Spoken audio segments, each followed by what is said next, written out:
right, TGIF, you know what time it is. It's time for In Case You Missed It, Government Technologies News Roundup, where we take a look at some of the biggest GovTech news from the past week and give you our thoughts on what it means for government, citizens, and the wider market. I'm Dustin Heisler, joined again by Joe. Joe, good to see you. And today we're going to have an exciting episode where we're going to dive into some digital elephants that are in the room, specifically digital trust and transparency on the heels of a major market announcement, the acquisition of Optimere by CivicPlus. After we break down some of the news from the past week, we'll be joined by Brian Rempe, CEO for CivicPlus, and Ray Carey, CEO of Optimere, to give us their take on this announcement and what it means for the future of GovTech. So you definitely want to stay tuned for that. But to kick us off, let's talk about some of the news that caught our attention this week, and I'll start first. There was a new report from the Walton Family Foundation and Murmuration, which kind of helped peel back some of the layers of the Gen Z. So we know, workforce is huge and digital kind of trust is really big with this generation. But, looking at Gen Z, which is basically the demographic born between 1997 and 2012, which will soon be the largest voting cohort, they're expected to turn out also in a really big way. But what was fascinating by this report, Joe, and what kind of caught my attention is their views on government. And, only 7% of this cohort described the United States as a healthy democracy, according to the new research. However, over half of this group talks about civic participation and politics on a regular basis. So for government, this is really big because this is a, generational segment that you want to tap into for civic participation, of course, but also for potential employees. What do you make of this new research? No, I think it's troubling in some respects, right? We've covered surveys like this in the past where we see trust in government waning, be that predominantly federal government, but state government and to some degree local government as well. And then you start segmenting it by these population bands. And it tells a very interesting story. We talk about the future resident. What services do we build? How do we engage constituents depending on their demographic and preferences? And then, like you mentioned, what does that mean to workforce and recruitment? How do you make government not only an attractive thing to engage in, but also to participate in and work in as well and seize that full opportunity? Now, thankfully, over the pandemic, there have been tremendous efforts to make it easier to engage with government, right? That's one of the benefits of doing things virtually is now you can hop into a Zoom or a Teams meeting and participate in your city council, where that may have been a bigger hurdle to cover, to get down there, ride the bus or whatever, get your parents to drive you, whatever it may be. So we are seeing some efforts there. I think this is a very timely and important finding that the government needs to be paying attention to. Yeah, I totally agree. And I think, this is also one when we think about understanding the new workforce of government, we're going to have to look at new research like this to better understand and kind of get inside the minds, because we have to tailor our approaches to recruit them, to retain them, and ultimately to engage them. Now, kind of sticking to our theme, another thing that was interesting that actually came out back in March was some new research from the Pew Internet Research Center, basically where they looked at AI and human enhancement and kind of Americans' openness to this. Now, what was fascinating to me by this new research was just that Americans are open to new emerging technologies and emerging technology use cases where there is transparency in the process. So when you think about some of the fears that are there with, like AI and facial recognition, often that is grounded in the fact that there's no transparency in how those systems work or the potential benefits of those systems. But again, something that just reinforces the need for digital transparency, focusing on trust as an aspect of how we deliver digital services. But what do you make of this research from Pew? Well, I mean, look, we've covered government's adoption of AI in past episodes, and particularly over the last 18 months, we've seen tremendous advancements in terms of their consideration and use of AI. When you look at this survey, though, it's kind of very different from what we saw in the government survey. I mean, nationally speaking, people thought that facial recognition for law enforcement was a good idea for society, more so than a bad idea. That was very different than our government respondent surveys. They felt less positive, though, about driverless passenger vehicles and the use of AI there. So there were some kind of notable differences in terms of where they thought AI might be good for society versus bad for society. But I think all in, I think that they're looking at it as through some optimistic lenses. What it could mean in terms of a slingshot effort to advance government, to advance society. And I think we're seeing that through these findings here. Absolutely. And this is beyond just self-driving cars and implanting chips into your mind. But I think, one key line here, a new era is emerging that Americans believe should have higher standards for assessing the safety of emerging technologies. And so when we start to think about even chatbots embedded on websites, how do we ensure that there's transparency in how these systems work and, what PII is exposed to them and, what users have control of when it comes to their own data. So a lot to kind of peel back here. Mhm. But now we want to transition and go to our featured guest today as we kind of talk about some major market moves we mentioned at the beginning of our show. And we're going to bring to our virtual stage Brian Rempe, CEO of CivicPlus, and Ray Carey, CEO of Optimere, as we kind of break down some exciting news in the market, which centered around an acquisition, or kind of started with that, where CivicPlus announced that they were acquiring Optimere. So Brian and Ray, first of all, thanks so much for carving some time out on a Friday to join us. Thanks for having us. So, Brian, I'm going to start with you on the heels of this acquisition news. With so much market activity happening in GovTech right now, what excited you most about Optimere as an acquisition? Yeah, so really three key things from the very beginning, what became very apparent for us. First of all, just a very clear alignment in our products and the solutions we provide between the two companies. CivicPlus has been in the content business for a very long time. We help our customers get the information out, and Optimere allows us to be able to ensure that that content is now compliant, and they're in that compliance business. So really bringing those two things together was really intriguing to us. And it got even better as we got in deeper and worked more with Ray and his team. We started understanding more about their mission. There was an alignment in our missions, and that we've always been about helping governments work better and providing consistently positive experiences. And they're about ensuring that they're building trust and transparency. And those two things really align very well. And the third thing, and always has been critical to us, and as we make acquisitions, is the cultures. And there's been an alignment in cultures. And we're seeing that as we're working together. And, we just closed this in the last couple of weeks here, but having a commitment to employee success, having a commitment to taking care of customers, that shone through very clearly as I worked with Ray and his team, and excited about that alignment as well. Ray, you've joined us before, so welcome back.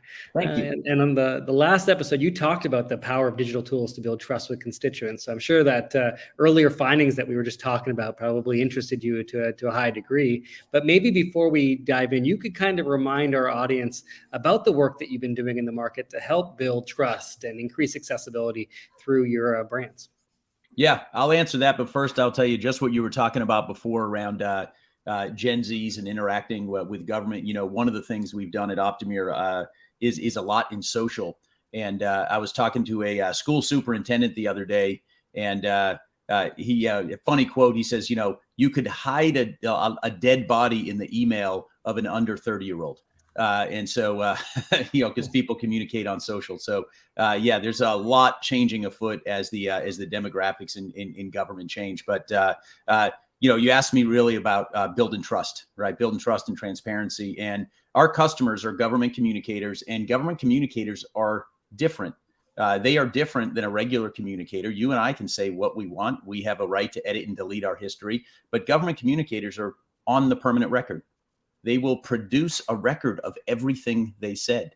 They have a commitment to communicate in a transparent and open and an accessible way to everybody. So it's really a much more difficult job than any sort of other communicator. And they do that, well, because it's the law, but it's the law because trust, transparency, and openness, that's how you build trust, fundamentally. You say, whether I like it or not, I'm on the permanent record. I'm going to stand up for what I said, and you can access that record. And that trust is critical for when we need to look to our government communicators to communicate critical information with us. One of our largest customers is the CDC, and they've had a lot to say over the last 3 years, and they have to have that engagement. They have to have that trust, and you build that through fundamentally being a different type of communicator. And so we're building the tools to help them, one, comply with the law, but I would say more importantly, to engender that trust through transparency and openness, whether it be social, web, or the other ways that they communicate. So, Ray, how do you see joining forces with CivicPlus accelerating your goals to build trust with digital tools? Well, it's awesome. I'm super pumped about it. If you had one way to communicate, the most powerful medium to communicate in history is the World Wide Web. It is websites. I just didn't get Gen Z credit because I called it the World Wide Web. That's what WWW stands for everybody else. And so that is the most pervasive communication mechanism in history. And the largest provider of government websites is CivicPlus. So this mission around building trust and transparency is massively accelerated with the platform that we together have, with the great work for 20 years that CivicPlus has been doing on websites. All of the work you guys know got together with MuniCode, all the work that clerks do in codifying municipal codes. Clerks are oftentimes the #1 producers of records when residents are requesting records. So the ability to take the mission that we've had in trust and transparency and bring that together with the web platform, the other communication tools at CivicPlus, bring that together with the MuniCode product line. We were on this mission to do this and get, trusted compliant solutions in every sort of department across America. We can do that way faster together than we'd ever have been able to do on our own. Yeah, I think that's fantastic. So, Brian, I want to bring you back in because I know, we've talked at length around how CivicPlus is really focused on creating positive civic experiences. And I want to get your perspective on how you see Optimere's capabilities now part of this kind of civic experience stack impacting that overall experience of government. Yeah. So as you said, I mean, our focus is allowing government to be able to make consistently positive experiences for their residents.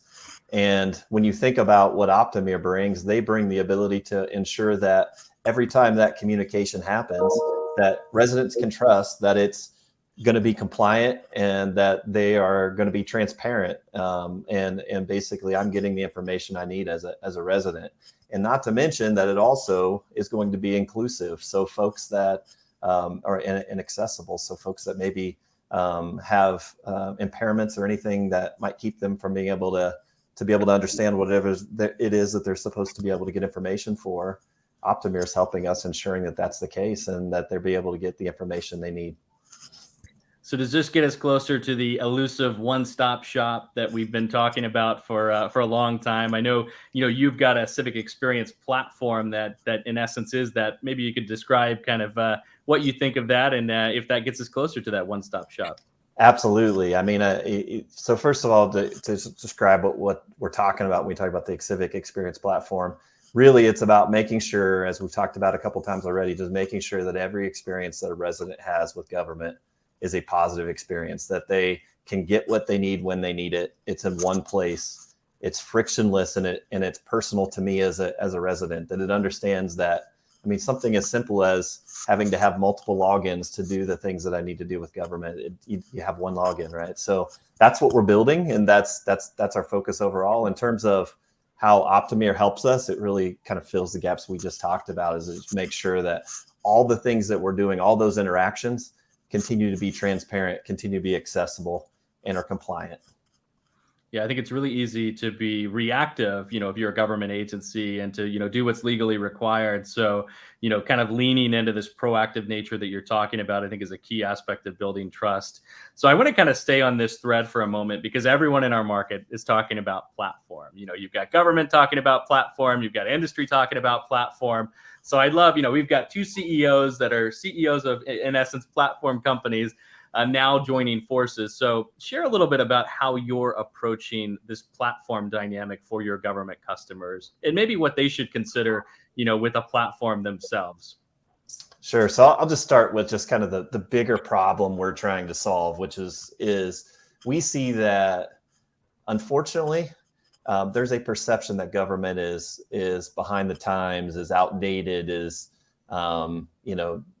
slow to react, and those kinds of things. And I think a lot of times that's unwarranted, but it's a perception that absolutely exists. And I think that perception comes from potentially having some negative or difficult situations where they're trying to get the services they need. And so our whole goal is to make sure we're building a suite of products. We don't use the term platform ourselves, but yes, it comes together as a platform, but a suite of products that work together in a way that ensures that again, I don't have to have multiple logins to do the things I need to do with the city I live in, to make sure that I know where I need to go whenever I need to get something, that it's in one place. The services are all easy to find, and I don't have to go into City Hall typically to go make that whatever happen, and I can do it on my own time. And I think those are the kinds of things we're trying to empower our customers with. And I think all of those things in and of themselves seem like they might be, simple solutions, but it gets really complex as you move across, dozens of departments within a given organization, and each of them have their own solutions, and residents having all of their own individual needs. And so that's really when we talk about that kind of one-stop shop, that platform for us, it's all built around changing that perception and building a solution that residents continue to build more trust with the government they work with. Brian, I would just add, when it comes to this idea of platform, I think there are times when people from a software perspective think platform is big and has to do multiple things. And I think today, the way you can architect products, and the way I think that CivicPlus and Optimere has brought together products, is each product can stand on its own. You have a distinct product that can hit the easy button, can solve a problem, but then they go better together across the board. And that's the modern idea of a platform, that you have things that solve individualistic problems, that you don't need them all to work. You can get going where you get going, but as you add them on, you can build resident trust, you can build ease of use. So you don't have to have this historic kind of big, clunky, hard to do, but it solves a lot of problems, or point solution.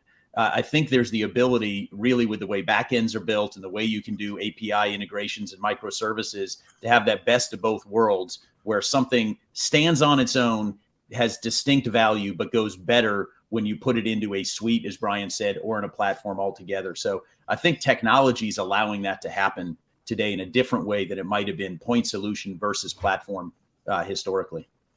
Well, Ray, I'm going to stick with you for a second. I want to pull the thread on something that Brian said earlier. You built this foundation that we've talked about it, right?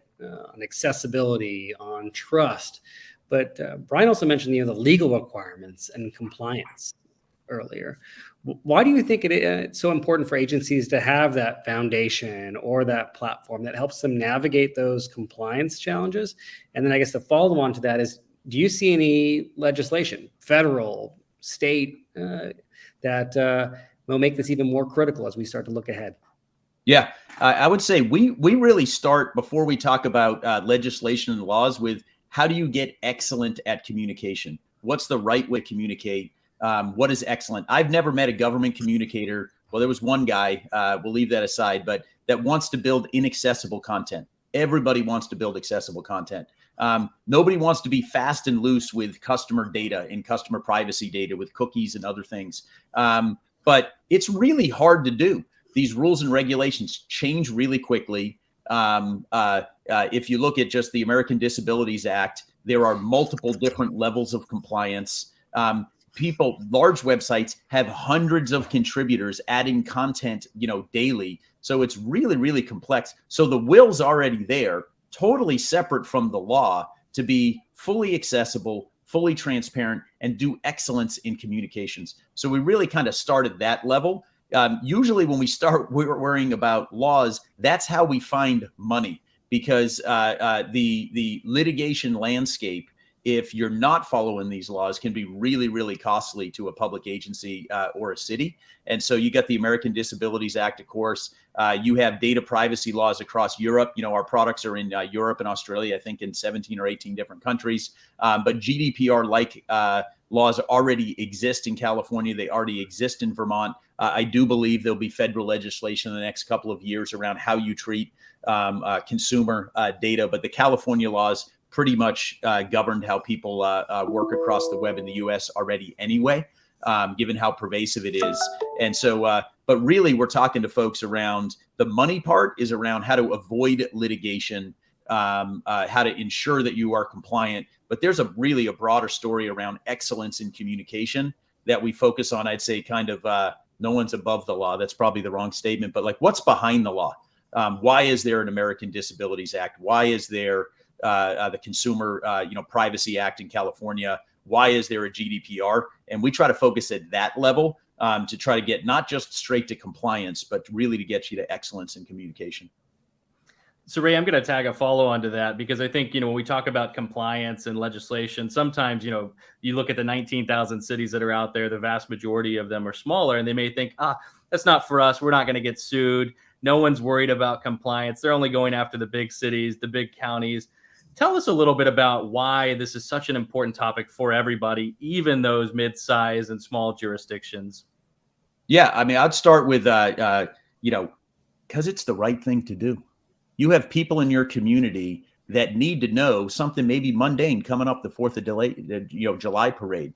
You have people in your community that need to know about the landslide or the weather. And so fundamentally, the question to me is not, are you going to get sued? Right? That's a risk equation.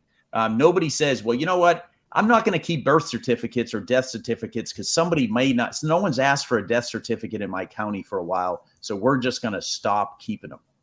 Right? It's core and foundation to who we are as a country that we have a record of our public discourse, whether or not somebody asks. We also have a product that will help you if people ask, right? But you need to have a record of it. And there's a commitment, I think, for accessibility to all residents across the board, even if it wasn't the law, because it's the right thing to do. And so we really try to talk to folks around, yes, we will help you from a litigation perspective, try to stay ahead of those potential lawsuits. But the real focus, that's what I say, is excellence in your job, excellent in communication, serving your residents at the core. And our customers, people didn't get into government for the money and glory. They did it because they're service oriented. And so we're trying to help them do the right thing. Yeah, I love that. So Brian, now that this deal is officially closed, what's next for CivicPlus and Optimere? We're rolling up our sleeves right now. We're getting into the integration here, and really the focus for integration is how do we maximize value for customers and our staff. And on the customer side, it's about, hey, where are these potential key integrations that we can bring these products together, and that the old equation of 1 + 1 = 3 for the customer. That we're going through that process right now, and the other side of it is on the staff side. We've got 900 people now across, what are we in, 4 different countries, Ray? Is that right? Yeah, 4 different countries, trying to figure out, how do we best come together as a team and make sure that Ray's always says this very well about just focusing on making sure that each person has great career trajectory and new career trajectory. Sorry, that's hard to say. Career trajectory. There we go. In the future of the company, and that's really what we're doing. I've had a lot of questions of folks saying, okay, what's the next acquisition? And we're not even thinking about that right now. We got a lot of work to do together, and some really excited opportunities in front of us. Yeah, that's super exciting. So I always get to have fun with this next question on kind of the future and looking to the future of the civic experience. You're both kind of on the pulse of what's happening in the market. And, this deal is really a great indication of where you see all of that heading. So I want to spend some time with each of you just to give you an opportunity to talk about where you see the evolution of the civic experience headed next that our audience might want to take note of. Brian, we'll start with you on this one.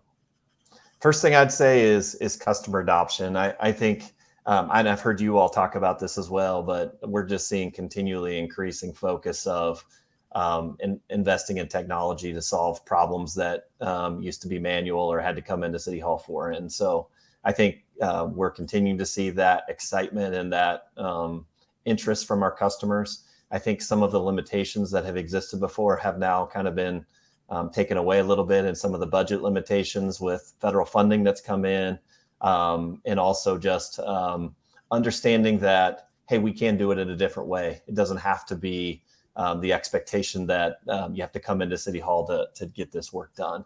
So I think that's the first thing I see is customer adoption. And the second thing is I think there's new solutions coming. There's some things that we've got kind of working in the background ourselves that really solve for some of the things we talked about as far as one login, one place to go to get all the services that you need to get to, not having to go find which department happens to take care of permits when I need to get a permit added to my deck, providing those kinds of services in one place and breaking down some of the barriers that exist between departments that residents really don't know or care about. I see interest from our customers on that, and I see us and others in the space that are really seeing some of the opportunities that could happen to bring those better together. So Ray, I'd love to get your take on the same question. Also weave in some comments that we just got on LinkedIn as well that might be relevant here from Travis, just talking about, will we see full government transparency architecture and processes to force the elimination of corruption and accountability? Is that part of this future that we're all heading towards? So we'll get your take on kind of where everything is headed with the civic experience. Yeah, I think just to answer that question, absolutely. I think if you, we talked about the web and the power of the web. We do a ton on social, and again, you look at the demographics, and if you want to communicate, your source of truth is the web, but your source of engagement is social. It's Facebook, it's Twitter, and so if you want to engage in that way, and that was the very first product at Optimere going back was Archive Social, born out of a way that said, look, this is a powerful way to go two-way communication with a government official, but it's built for private citizens that can edit and delete their history. And it can't be used by government if you don't have a strategy for a permanent record. And that is all about transparency and accountability. It's also about making sure you can produce that record, when and if somebody, knocks on the door, if there's a subpoena or anything else, and evidentiary quality records, I think they're called in the business. But so, I look forward to a future of increased transparency and accountability, but also increased ease of use for, our government customers. Because then I haven't met a government customer who doesn't want to be compliant. What they want to do is somebody just please make it easy.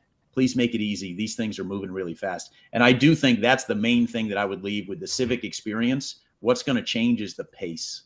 The pace of change in the civic experience can keep up with the pace of change of, technology invention now. And so when we were last together, you talked about that app store moment, right? We talked a little bit about platforms and distinct solutions. And, last year we brought on 1,000 public agencies, from the biggest ones out there, federal agencies down to Duck, North Carolina, from products that were frankly, very affordable, but, higher price down to, $200 a month. And so that fast-paced change from the smallest agencies to the largest agencies is what I think you're really going to see. That civic experience. We're in this great time where, every day, every week, every month, your interaction with government can get better. It doesn't have to be next year, a year later, 3-year projects, down the road. So that's what's really exciting to me is I think technology's finally caught up with what, our leaders want to actually do. Technology's not the hindrance, it's the helper. I love it. Responsiveness and ease. I think those are two things that we see bubble up on survey after survey when we do things in the civic experience space. Well, Brian, this is probably going to be the easiest question you got from us today, but where can our audience go to learn more about CivicPlus and that, some of the news that you talked about that may be coming out soon and keeping up with your capabilities? Well, you got to start with Ray's World Wide Web, right? CivicPlus.com and Optimere.com. And you can also follow us on Facebook and Twitter and LinkedIn and at CivicPlus. Well, great. Well, Ray, Brian, thank you both for joining us. And a special thank you goes out to CivicPlus and Optimere for making this episode possible. Join us next week at 12 o'clock noon Pacific. We'll be talking about process automation in the public sector with an exciting guest. Until then, have a wonderful weekend. Thank you.